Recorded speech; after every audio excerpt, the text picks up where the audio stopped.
네, 오늘은 종려주일입니다. 예루살렘에 입성하실 때 종려나무를 들고 또 길에 펴며 예수님을 호산나 호산나 외쳤던 것을 기념해서 종려주일이라고 합니다.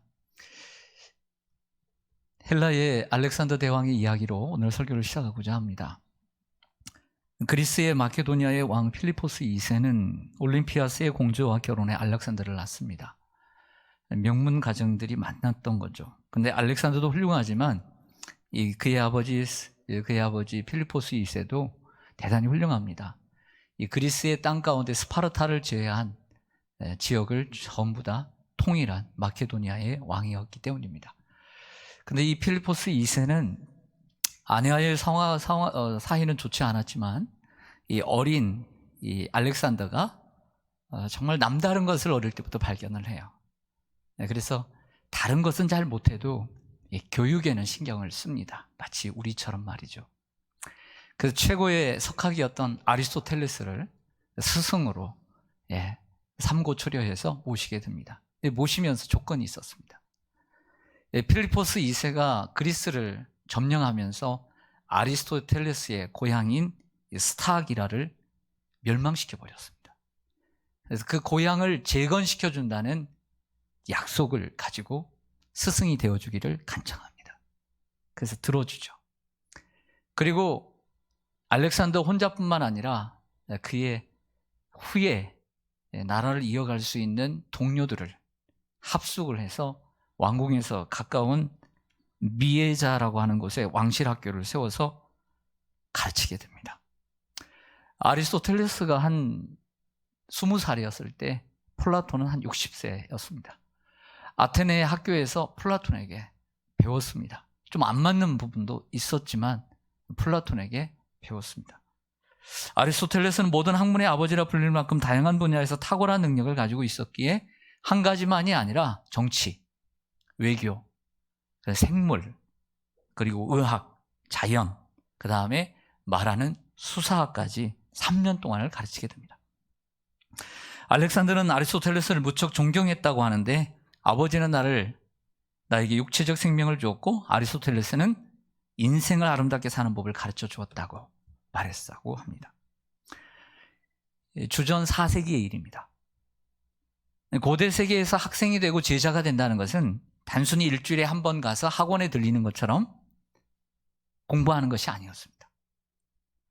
어떤 스승의 제자가 된다는 것은 모든 것을 바쳐 한 공간에 거하고 그리고 한 공기를 마시는 것을 뜻합니다.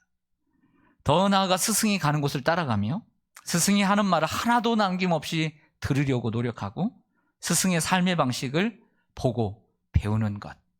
그냥 요즘처럼 좋은 대학에 진학하기 위해서 어디서 잘 가르치나 지식을 얻는 것이 아니라 그 스승을 보고 배우는 것이 제자의 길이었습니다. 예수님 당시의 제자의 길도 마찬가지입니다. 아리스토텔레스와 예수님과의 간격은 350년입니다. 예수님께서 제자를 부르실 때도 제자의 의미는 같았습니다. 그래서 요한의 제자였던 안드레와 또 다른 제자, 바로 요한복음의 저자인 사도 요한이 예수님을 따를 때 이렇게 말씀합니다. 요한복음 1장 37절로 39절을 보면 제자가 그의 말을 듣고 예수를 따르거늘 예수께서 돌이켜 그 따르는 것을 보시고 물어 이르시되 무엇을 구하느냐? 라고 묻자 랍비여 어디 계십니까? 하고 랍비는 번역하면 선생이라. 예수께서 이르시되 와서 보라. 그러므로 그들이 가서 계신 데를 보고 그날 함께 거하니 때가 10시쯤 되었더라. 오후 4시쯤 되었다. 보세요. 예수님 바로 앞에 계세요. 그런데 예수님 어디 계십니까? 말이 안 되잖아요. 이게 무슨 얘기냐면 예수님 머무는 곳이 어디입니까? 영어 성경을 보면 staying, 어디에 머물고 계십니까? 이런 뜻이에요. 그러니까 숙소가 어디냐는 거죠. 그래서 예수님께서 계시는 묵고 있는 숙소에 가서 한참을 있다가 왔다는 얘기를 하고 그 두 제자가 예수님의 제자가 되었습니다. 예수님의 제자가 된다는 것은 이처럼 예수님과 함께 거하고 함께 생활하는 것을 의미했습니다. 제자가 되는 목적은 지식을 받아서 오늘 메모를 하고 그리고 머리에 마음에 새겨서 또 집에 가서 그것을 생각하는데 있지 않습니다. 제자가 되는 것은 스승과 함께하고 스승을 닮아가고 스승이 가르쳐준 대로 삶을 살아가는 데 목적이 있습니다. 그래서 예수님께서 제자들을 부르시고 이제 완전체가 되었습니다. 12명의 제자를 부르시고 난 다음에 마가복음 3장 14절에 보면 이런 말씀이 있습니다. 이에 12를 세우셨으니 완전체가 되었습니다. 이는 제자를 세운 목적은 자기와 함께 있게 하시고 또 보내사 전도도 하기 위해서다. 그러니까 예수님께서 제자를 부르신 목적이 뭐냐면 기본 원칙이 함께 있게 하는 것이었던 것이죠. 예를 들어서 집에서 자고 아침에 일어나서 등교하고 공부했다가 그 다음에 집으로 오고 편하게 쉬었다가 다시 가는 게 아닙니다. 아침에 출근했다가 그리고 퇴근하는 것이 아닙니다. 예수님과 함께 생활을 하는 것이었습니다. 그러니까 예수님의 학교에 제자로서 등록을 하기 위해서 첫 번째 조건은 집을 떠나는 것이죠. 예수님과 함께 3년을 무조건 함께 하는 것입니다. 무슨 얘기입니까? 예수님은 의도가 있었던 거죠. 그냥 간간히 좋은 진학을 위해서, 미래를 위해서 나에게 좋은 가르침을 받는 것이 제자가 아니고 예수님은 자신의 모든 것을 보여주고 싶었던 거예요. 알려주고 싶었던 거예요. 다 주고 싶었다는 거예요. 처음에는 그 제자들이 덜 깨닫고 못 깨달아요. 하지만 언젠가는 시간이 가면 우리의 인생도 어릴 때는 어린아이 같아서 깨닫는 것이 어린아이 같는 것처럼 나중에 나이가 들면서 30대, 40대, 50대, 60대, 70대, 80대 깨달음이 달라지는 것처럼 제자들이 언젠가는 그 예수님의 말씀을 생각하고 언젠가는 깨닫게 되는 날이 올 것을 알았던 것입니다. 그래서 가룟 유다 대신에 새로운 제자를 충원하는 데 있어서 오직 유일한 조건이 사도행전 1장 22절에 보면 항상 우리와 함께 다니던 사람 중에 하나를 세워 우리와 더불어 예수께서 부활하심을 증언할 사람이 되게 하여야 하리라. 앞부분은 가룟 유다 대신에 새로 충원해야 될 이러한 예수님의 사도의 자격을 얘기하는 거예요. 두 번째는 후반절은 그 제자를 세워서 뭐 할 것인가? 부활의 증인, 예수의 증인으로 삼는 것이 목적이었던 거죠. 그 조건이 뭐예요? 우리와 함께, 예수님과 함께 다니던 사람이 오직 유일한 자격 조건이었어요. 이것이 제자의 첫 번째 조건입니다. 여러분은 함께 있는 것만으로도 기분 좋은 관계가 있습니까? 어디에서 무엇을 하든지 상관없이 함께 있는 그 자체로 행복해지는 사람이 있으십니까? 진정한 관계는 관계 그 자체의 목적이 있습니다. 어떤 숨겨진 목적을 가지고 시작된 관계는 진정한 관계가 될 수 없습니다.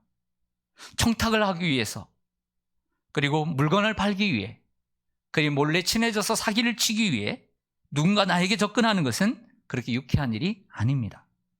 나에게 접근해서 친절하게 대했던 숨겨진 이유와 목적이 드러나는 순간 우리는 기분이 상합니다.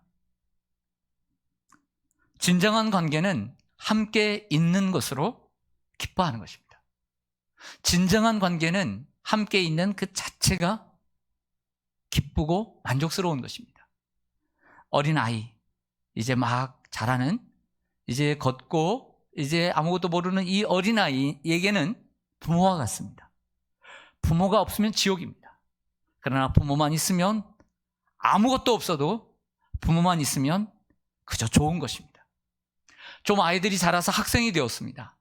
초등학교, 중학교, 고등학생이 되었습니다. 그때는 친구와 같은 관계를 얘기하는 것입니다. 그때는 친구가 그렇게 좋습니다. 친구와 함께 하룻밤을 자는 것도 좋고 어디와 함께 놀러 가는 것도 좋은 것입니다. 그러나 청년이 되어 연애를 하게 되면 그 애인과 함께 하는 것이 그렇게 좋습니다. 특별히 하는 것이 없어도, 돈이 없어 비싼 것을 먹지 않아도 환경과 상황의 문제 없이 그냥 즐겁고 행복합니다. 시간 가는 줄 모르고 밤새 통화를 하기도 합니다. 그러다 나이가 들어 가족과 손주들과 함께 하는 시간이 그렇게 기쁘고 즐겁다고 합니다. 생일을 맞이했을 때, 손주들이 다 몰려왔을 때, 그래도 부모님 기일에, 할아버지 기일에 다 같이 모일 때, 휴가 때 함께 하자고 할 때, 생일날 함께 하자고 할 때 그렇게 손주들이 예쁘고 기쁘다고 합니다. 이렇게 사랑하는 사람과 함께 하는 것도 기쁜데 여러분은 사랑하는 하나님과 동행하는 기쁨을 누리고 계십니까?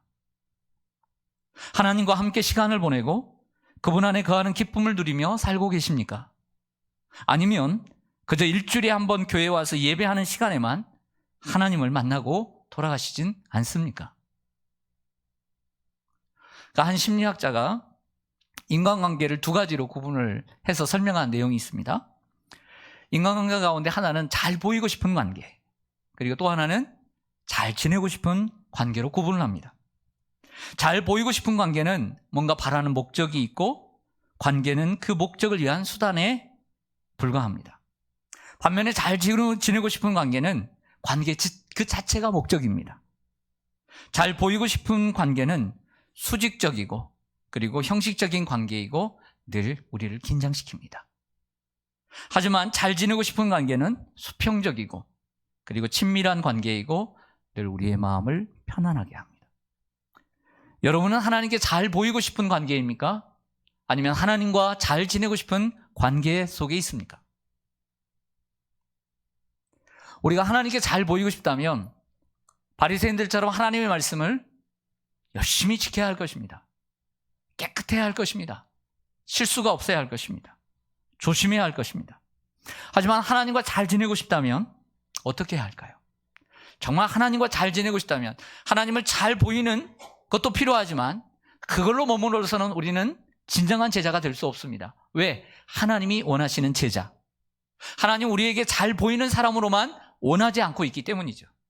잘 지내고 싶어 하기 때문입니다. 하나님과 우리가 잘 지낼 수 있다면 어떻게 해야 될까요? 우리의 마음을 열어야 합니다. 그리고 진정한 대화가 이루어져야 합니다.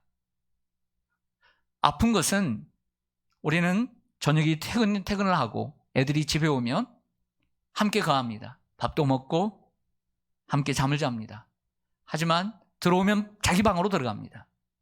함께 TV 보는 코드도 다릅니다. 그러니 엄마는 이것 보고 엄마가 리모컨 잡고 있으면 애는 재미없네 하고 들어갑니다. 한 지붕 안에 있지만 이건 참 교제가 아닙니다. 가슴 아픈 것은 한 집에서 10시간을 같이 생활하고 잠을 자지만 자녀와 친밀하지 않다는 것입니다. 여러분들은 어떻습니까? 이런 것이 우리가 하나님과의 관계라고 한다면, 하나님의 집에 와서 예배를 드리고 간다면, 그리고 난 다음에 마치 우리와 우리의 자녀의 관계처럼, 다는 아니지만 그냥 그런 관계라고 한다면 우리와 우리의 자녀의 관계가 그런 것처럼 우리와 하나님과의 관계도 다른 게 없는 것입니다. 저는 여러분들이 가정에서 좀 더 자녀들과 친밀해지기를 원합니다. 저도 라떼를 좋아합니다. 하지만 커피는 아메리카노를 좋아합니다. 옛날에 때로는 수직적이고 싶어 합니다. 때로는 명령적이기 좋아하죠. 형식적이기를 좋아합니다. 아이들과 맞지 않는 것들이 많이 있습니다. 그러나 그것보다 더 중요한 것은 자녀들과 내가 어릴 때처럼 친밀해지는 것입니다. 멀어지는 것, 형식적이 되어 가는 것, 그것이 무섭습니다. 하나님과 우리의 관계도 마찬가지입니다. 시간이 가면 갈수록 신앙이 좋아지는 게 아닙니다. 하나님과 친밀해지는 것이 아닙니다. 우리는 우리 애들과 살면 살수록 더 오래 사는 것입니다. 그렇다고 해서 애들과 친밀해지는 건 아닙니다. 부부와 함께 살면 살수록 하루하루가 지나갈수록 오래 사는 것입니다. 그랬다고 친밀해지는 건 아닙니다. 하나님과 우리가 더 오래 믿는다고 해서, 하나님을 더 믿었다고 해서 더 친밀해지는 건 아닙니다. 더 형식적이 될 수도 있습니다.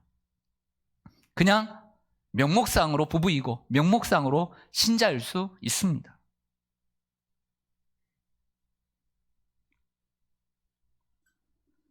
하나님께 잘 보이고 싶다면 규칙을 잘 지켜야 되지만, 하나님과 잘 지내고 싶다면 우리의 속마음을 털어놓고 더 많은 일상을 하나님과 공유해야 합니다.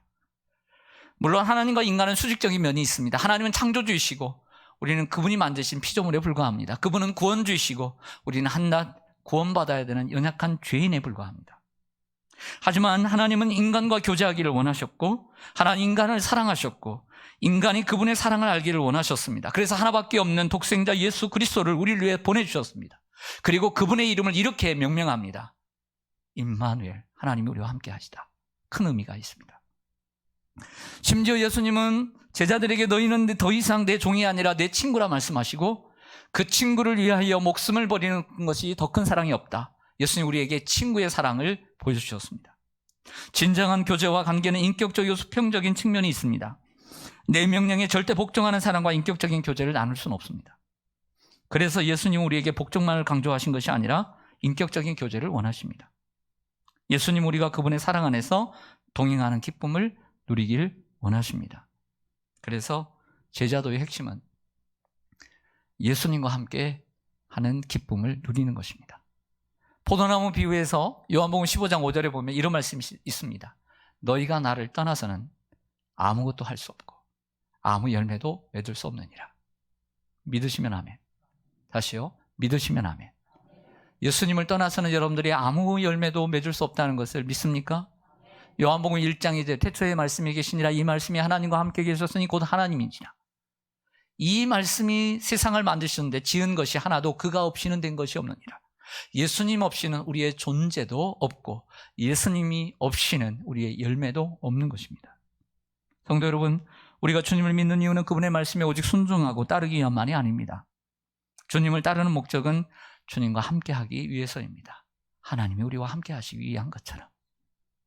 결국 예수님과 나와의 관계는 결국 내가 어떤 사람인지를 보여줍니다.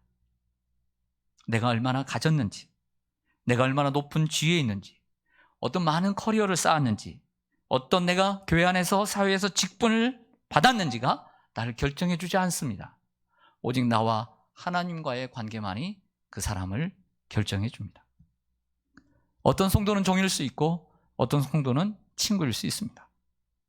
이사야 41장 8절에 보면 우리가 좀 본받아야 될 사람이 있습니다. 그러나 나의 종도 이스라엘아, 내가 택한 야곱아. 어떤 사람은 종인데 나의 벗 아브라함의 자손아. 어떤 사람은 벗이 친구였습니다. 야고보서 2장 23절에 보면 이에 성경에 이른바 아브라함이 하나님을 믿으니 이것을 의로 여기셨다는 말씀이 이루어졌고, 창세기 15장 6절에 아브라함이 하나님을 믿었습니다. 그런데 창세기 22장에 이삭을 바침으로 그는 하나님의 벗이라 칭함을 받았습니다.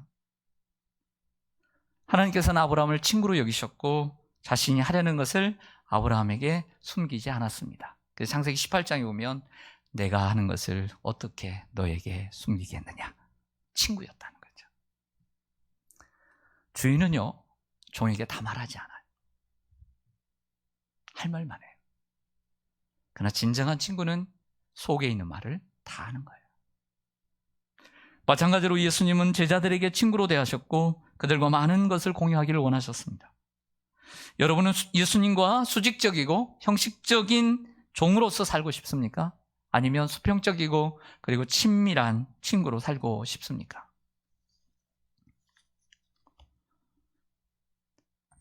자, 이제 설교의 두 번째 큰 이야기를 하겠습니다.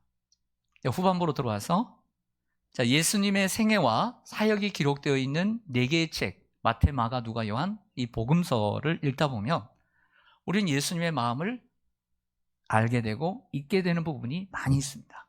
그래서 우리가 성경을 읽을 때 항상 우리가 큐티를 할 때 기본은 뭐냐면 오늘 나에게 은혜를 주옵소서, 은혜 받을 말씀을 구하는 것이 아니라 오늘 주님이 이 말씀을 통해 나에게 원하시는 것이 무엇인지, 그 원하시는 주님이 누구인가를 알아가는 것이 중요합니다. 그래서 우리가 복음서를 읽을 때도 예수님이 우리에게 뭘 원하시는가를 읽을 필요가 있는 거죠. 특별히 오늘은 고난주간을 시작하면서 그 고난과 관계되는 부분만 살펴봅니다. 누가복음 18장 31절을 보면 예수께서 12제자를 데리시고 이르시되 보라, 우리가 예루살렘으로 뭐하자? 누가 올라가자 그랬어요? 우리가 예수님이 원하셨던 것은 혼자 가시려고 했던 것이 아니라 제자들과 함께 갈릴리에서 예루살렘으로 예루살렘으로 올라간 이유는 뭡니까? 십자가를 지기 위해서 올라가는 거예요. 근데 제자들은 몰랐던 거죠. 하지만 나중에는 알게 됐어요. 예수님은 제자들에게 말씀하신 거죠. 제가 한 달 동안 제자도 설교를 했습니다.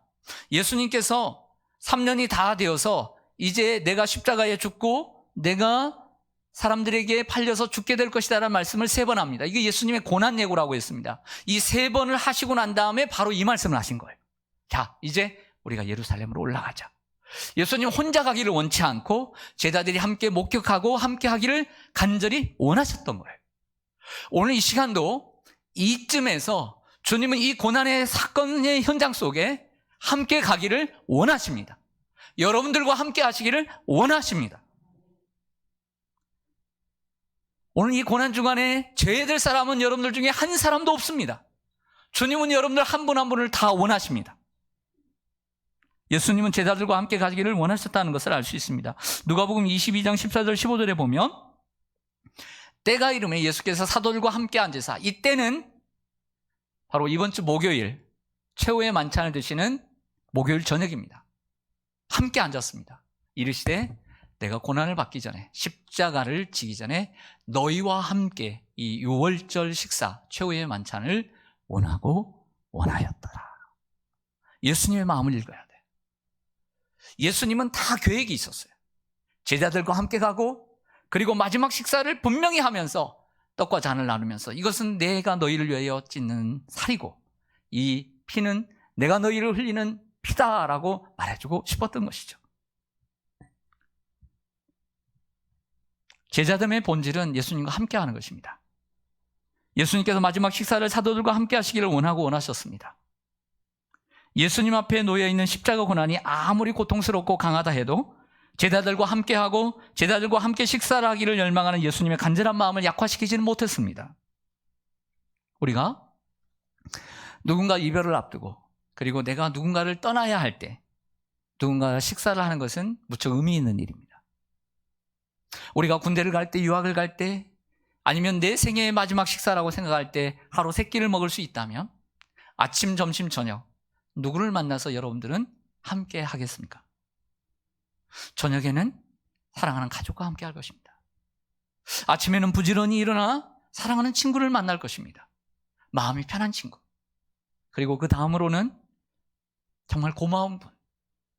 아무리 멀리 떨어져 있어도 KTX를 타고 저 지방까지 가서라도 인사를 드리고 싶은 그런 분들을 만나고 갈 것입니다. 그러므로 마지막 식사는 아주 의미 있는 식사가 아니었을까요? 예수님은 제자들과 함께 예루살렘으로 올라가시기를 원하셨고, 예루살렘의 한 다락방에서 마지막 식사를 그 제자들과 함께 하고 싶었던 것이죠. 조금 더 진행해 볼게요. 식사를 마쳤습니다. 12명의 제자들 가운데 3명의 제자만을 선택합니다. 베드로와 야고보와 요한. 언제나 그랬듯이 겟셋마네 동산, 그 기름을 찌는 올리브가 많은 그곳에 가서 기도를 하십니다. 아마 기도는 십자가를 지시기 전 예수님의 결단의 기도 시간, 그리고 정제된, 구별된 기도의 시간이었을 것입니다. 그 본문이 오늘 마태복음 26장 36절에서 46절, 26장 36절에서 46절, 26장 36절에서 46절에 기록되어 있습니다. 그래서 오늘 본문을 선택했습니다. 그 이유는 여러분들이 성경과 함께 가기를 원해서입니다. 자, 36절을 보시죠. 여러분 성경을 보세요. 우리는 여기서 예수님의 마음을 읽을 수 있는데요. 이에 예수께서 제자들과 함께 겟셋마네라는 곳에 이르러 제자들에게 이르시되 내가 저기 가서 기도할 동안에 너희는 여기 앉아있으라. 예수님의 의도를 볼 수 있어요. 예수님은 기도에 집중하시기에 돌 던질 만큼 떨어졌어요. 왜 떨어져서 했을까? 집중하기 위해서 떨어지는 거예요. 그리고 제자들에게 깨어있을 것을 요구하시죠. 38절로 갑니다. 이에 말씀하시되 내 마음이 매우 고민하여 죽게 되었으니 너희는 여기 머물러 나와 함께 깨어있으라. 예수님은 자신의 속마음을 감추지 않고 솔직하게 내어놓습니다. 내 마음이 심히 고민하여 죽게 되었다. 이게 누구에게 할 수 있는 얘기일까요? 제자들에게 이 말씀을 하신 것은 제자들의 공감을 불러일으키기 위함이었습니다. 물론 예수님은 제자들의 연약함을 너무나 잘 알고 있었습니다. 지금은 깨닫지 못하는 것도 알고 있었습니다. 내 마음을 다 헤아리지 못하고 공감하지 못하는 것도 알고 있었어요. 그나마 그래도 적어도 깨어 있기만은 원했어요. 그럼에도 불구하고 예수님의 마음을 알아주길 원했던 것이죠. 선택받은 3명의 제자는 공생애 동안에 특별한 은총을 받은 사람들이었어요. 그래서 그러므로 예수님이 필요로 하는 이때에 동반자가 되어드려야 했던 것이죠. 여러분, 우리가 그렇잖아요. 어떤 사람을 이별할 때 그 그분의 특별한 사랑과 은혜를 입은 사람과 그렇지 않은 사람들이 그 사람을 대하는 건 다른 거예요. 어떤 사람이 그 자리에 있어야 없어도 되는 사람이지만 은혜를 입은 사람은 그 자리에 있어야 되는 사람인 것이죠. 여러분, 가족 간에도 이러한 때가 있습니다. 뭐 해달라는 게 아닙니다. 가족에게 내 마음을 알아달라는 거죠. 근데 가족들이 알아주질 않아요. 그것은 맛있는 한 끼를 먹는 것보다 더 귀해요. 내 마음을 알아주는 것. 그것은 좋은 옷을 입는 것보다 더 귀해요. 40절 말씀을 보겠습니다. 그 제자들에게 오사 그 자는 것을 보시고 베드로에게 말씀하시되 너희가 나와 함께 1시간도 이렇게 깨어있을 수 없더냐. 첫 번째 기도하신 후 제자들에게 말씀하신 겁니다. 너희가 나와 함께 1시간도 깨어있을 수 없더냐. 따라가겠습니다. 너희가 나와 함께 1시간도 이렇게 깨어있을 수 없더냐. 예수님은 제자들이 깨어있기를 뭐 하셨던 거예요? 원하셨던 거예요. 기도를 하든 못할 수도 있지만 그저 졸지 말고 좀 같이 있어주기를 원했던 거죠. 예수님 뭔 기도를 저렇게 열심히 하셔. 너무나 마음이 무거우신가 봐. 이렇게라도 좀 봐주기를 원했던 거죠. 그런데 예수님께서 2번째 기도하시고 난 후에도 또 와보니까 또 자고 있어요. 3번째 기도하고 와보니까 또 자고 있어요.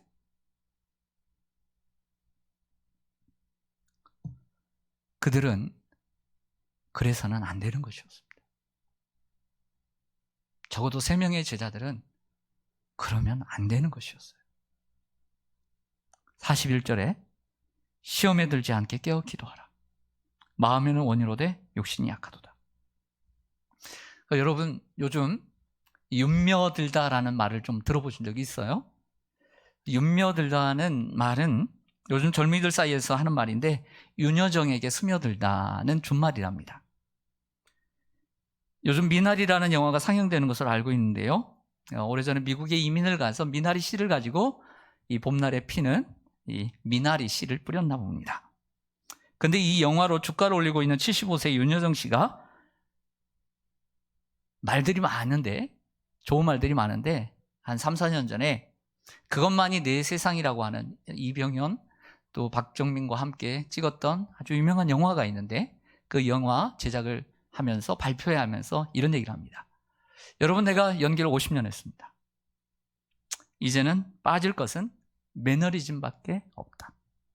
연기를 오래 한다고 잘하는 거였으면 좋겠다. 그런데 오래 하면 할수록 잘 모르겠다. 그래서 나는 항상 노력한다. 여러분, 우리도 신앙 연륜이 오래되면 빠질 것은 매너리즘밖에 없다고 생각합니다. 연륜이 오래됐다고 신앙이 좋아지는 것이 아닙니다. 하나님과 더욱 친밀해지는 것이 아닙니다.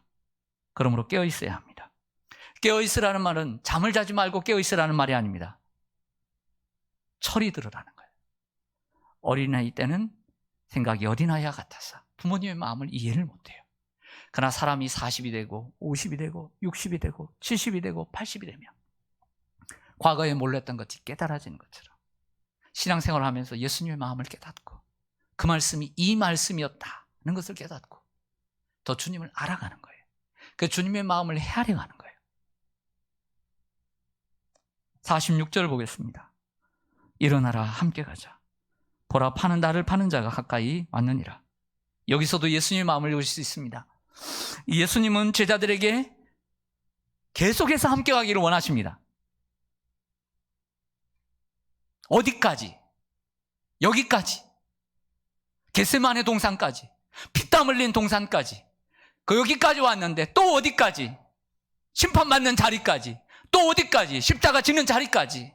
그리고 나중에는 부활의 영광의 자리까지 함께 하기를 원합니다.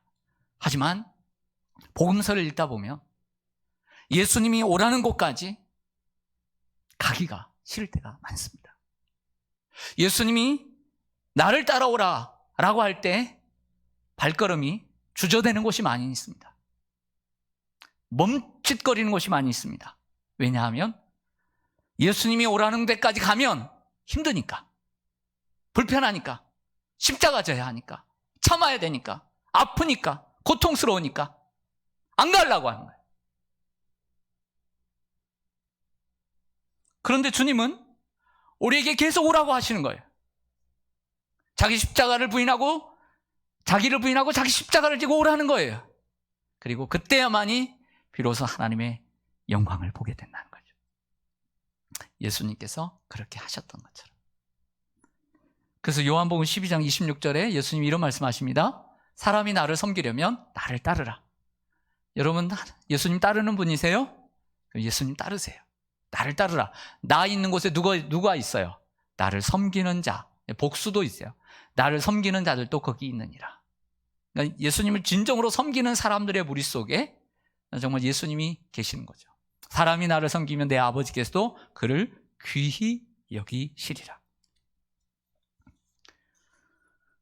우리가 사랑하는 가족을 먼저 떠나보냈을 때 그 이별의 아픔이 부부를 잃어버린 분들에게 들었을 때 5년이 간다고 합니다. 길게는 10년이 가기도 합니다. 이처럼 이별의 아픔이란 5년도 가고 10년도 가고 더 갈 수 있습니다. 하지만 저 개인적인 체험적인 의견으로는 그 이별의 아픔보다 더 오래 가는 것이 있습니다. 살아있을 때 좀 더 잘해주지 못한 미안함, 혼자 지고 가야 했던 인생의 그 무거운 무게를 핑계대며 함께 지어주지 못한 죄스러움, 그리고 여러 가지 핑계로 좀 더 같이 있어주지 못한 아쉬움이 그것입니다. 이러한 미안함과 죄스러움과 아쉬움은 이별의 아픔보다 더 오래 가고 평생을 갑니다. 제자들도 그랬을 것입니다.